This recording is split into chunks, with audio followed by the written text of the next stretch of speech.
What screams, "I have a crush on you"? They're happier to see you specifically, even though they can barely hold a conversation with you. Yeah, long pauses in between conversations, while someone looks at the ground. That's key. After hearing a funny joke and laughing, people tend to look toward the ones they admire, feel close to gauge their reaction. It's not exclusive to crushes, but it's very telling. When I'm sat next to someone and our legs touch, and they don't move their leg away, I start thinking about the rest of my life with that person. I'm so lonely. Going on the bus must be fun. There was a girl who worked at a cafe who had a crush on me. Sometimes when I would start heading out, she would say, "Nah, come on, stay a while longer. I'll buy you some nachos." That's pretty damn hard to turn down.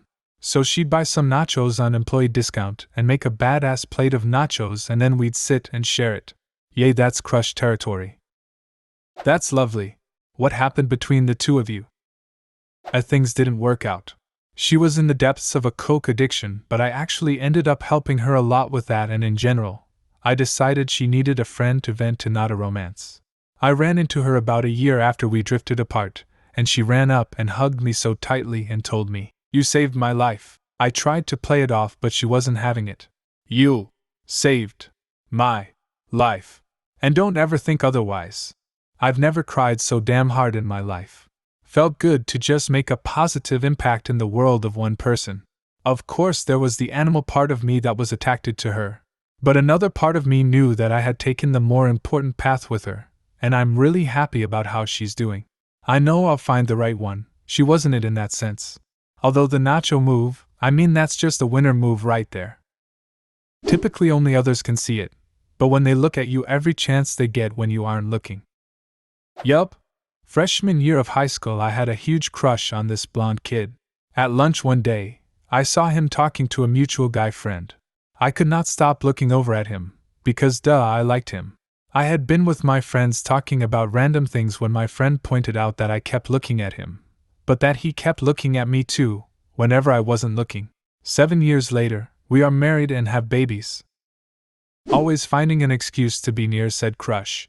Once I ate lunch 2 times because my work crush invited me out to the food trucks.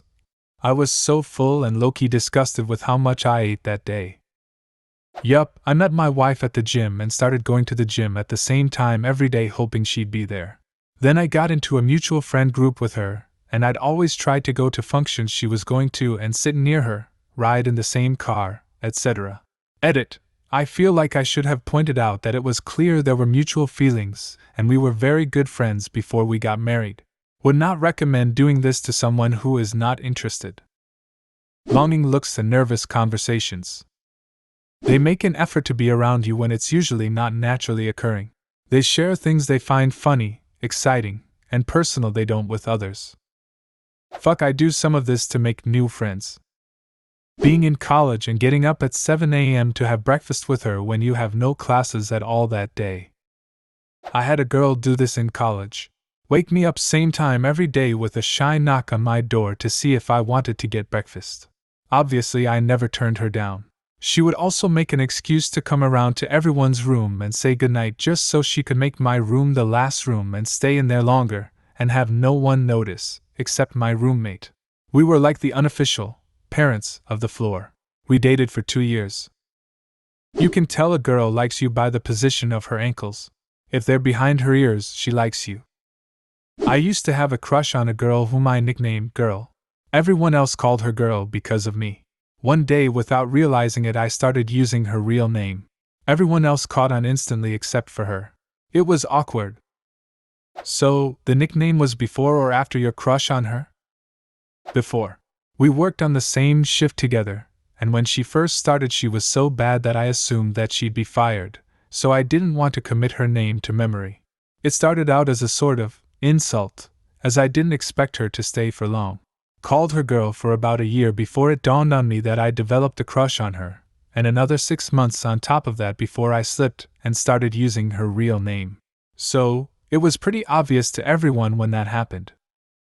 Saying things that make you wonder, why did I say that? As you are falling asleep. My crush used to do this fun thing in theater where she would act offended if I said something slightly offensive, making me scared I offended her. She knew I had a crush on her, I think. I then told her, trying to compliment her. You're really good at, like that pretending thing you do, you know. Acting? Yeah, acting. I'm an aspiring actor, by the way. Putting their palm up against yours to compare hand sizes. Male PE teacher compares their hand with yours at all boys school, then slaps you on the bottom and sighs. Maybe one day. I do this because I have tiny hands. I'm 28 and usually have to buy children's gloves, because I find it hilarious that they're so small. I do this to everybody, even if I don't have a crush on them. Apparently, if they yell I love you and hug you after you help them fix a rather pesky bug in their code, they're not just really grateful for your debugging help. I can see that happening without any ulterior motives. I've confessed love to someone for fixing a damn spreadsheet, after all. Laughing the loudest at their jokes, using their name a lot, always looking at them, comments on every Facebook status, likes on Instagram. Well, my mom has a crush on me. Literally everyone as soon as I get a girlfriend. Because now you got confidence on you. Giving them a drawing you did of them. It's probably just me, but being standoffish. I totally adore this girl right now, and since I'm socially retarded, I did my best to remove her from my life. It wasn't until last night that it was brought up, and I apologized to her for being an a-hole like that. All of a sudden they start want to hang out with you more and subtly touch you more than before. I daddy hand on knee, elbow jab, poking, etc. You also tend to brag or talk more than you would have done before in an attempt to gain their attention and whatnot. Or when you make random eye contact from across the room and they look away as if it was a crime to stare, only to look at you again later. Another small but true tidbit is that the one holding the crush will smile. That smile, you know, that means that they're in love. I mean, who wouldn't smile when they're around their crush? It's almost impossible, other than when you're blushing like crazy and speechless as a fish. For whatever ungodly reason, I always tried to be near them no matter how out of place it may be. I always tried to be strategical with this and be talking with a friend or have a reason to be where I am. Logic got thrown out the window the one day he decided to sit at my lunch table, but more so to sit without mutual friend than me. At least he knew my name. It's hard to hold a conversation during lunch when everyone's trying to jam a sandwich down their throats so that they can move on to cram for quizzes and exams last minute. I feel like a pretty good tell that I've mainly noticed in myself is when someone acts the opposite social style they usually are around a specific individual. For me, I'm very shy, introverted, and have social anxiety. However, if I have a crush on someone, I all of a sudden am able to start and carry on conversations, not always gracefully though, and try to talk a little louder confidently. I laugh, smile more, whereas with other people I usually come off a little monotone and emotionless. I get more playful with a crush, and so on and so forth. I have had very loud, extroverted, boisterous friends who, upon getting a crush on someone, become the total opposite around the crush. They get meek and timid and shy and overly conscious of what they're saying and how they're saying it. It's really interesting. When they ask to see your Bionicle collection. Drunk calling, texting, next day call text to apologize for the night before because they were drunk. You stay up talking to them multiple nights in a row and fuck up your entire sleep schedule. 1. Playing with your hair. 2. Long stares. 3. Biting your lip. 4. Being affirmative and supportive to everything you say. I knew a former coworker was into me because of how much extra attention I got from her. Everyone in general was nice, but she was extra nice. She'd bring me snacks, eventually started giving me small presents, would tell me to go on my break even if I already knew it was time. I knew she trusted me when she gave me her laptop to take home for a few days so I could learn to use it and then teach her. Besides that, her actually asking me and being curious about what I'd really like for Christmas also helped in letting me know she cared. I did a lot of things that should have let her know I cared, liked her, but I guess I should have done more. Lots of eye contact, or in some cases barely any, and smiling and red face is usually the first sign. Suggesting things in common in conversation and light touching, X talking and looks at your arm and lightly lifts your shirt sleeve. Oh, is that a tattoo?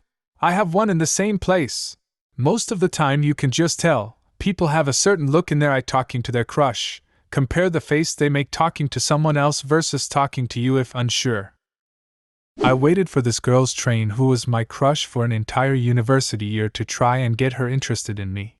Even watched as multiple trains that I can take home left just so I could be on her platform. It took 3 months to get to talking, 6 months to getting each other's socials, 10 months to be friends who sat at university. Then 12 months to talk till midnight and later each night. Nothing, so I stopped seeing and talking to her. 1 week later she calls me up and wants to hang out. I said I had a party and she begged me to let her be my +1. We went, hooked up after a few, and she stayed over. She's been my girlfriend for 2 years now, and we are about to move in together. I don't know what the moral of the story is, but I guess trying hard gets you nowhere. Or you don't know what you got till it's gone. Not gonna lie, I'm really bad at picking up on hints like these. In high school, a girl told me she wasn't wearing any underwear while we were alone, and I made a comment how it must be breezy in the dress she was wearing. I was asked, "Are you single? And what are your thoughts on relationships?" I'm not a smart man. Looking at all of these has helped me realize that nobody has a crush on me. It's made me nervously aware of how obvious my crushes are. What screams I have a crush on you? Leave a comment and subscribe to the channel if you want to see more videos like this one.